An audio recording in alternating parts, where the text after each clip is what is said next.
I heard a question which was, can we have decimals in fractions? I take it what the question was is something like this.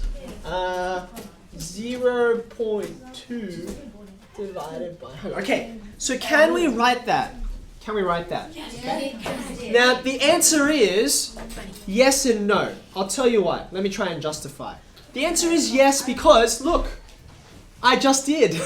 I just did write it. And you guys all know what that means. It's not ambiguous. It's 0.2 divided by 100, so it'd be 0.002 or 2 over 1,000. Right? So you all do know what that means. However, I don't think it's a good idea. Decimals and fractions, they're kind of different ways of looking at the same thing. Two different angles on the same perspective. Now, on the same object. Now, when you do this, you're kind of trying to mishmash both of them, right?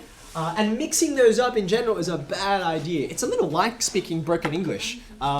My parents, when they moved to this country, their English wasn't the greatest, so they'd speak half in English, which is what I learnt, what I grew up with, but then they'd get to a word and they're like, I don't know what this word is in your language, I'll just say it in my language, and then it was sort of a mishmash of communication, and it was confusing in general, okay?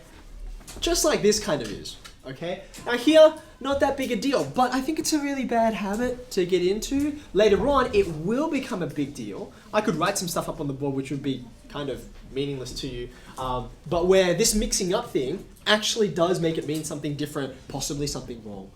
So, I said yes, you can write it because look, I can, but I'm going to ask you not to write decimals and fractions together, okay?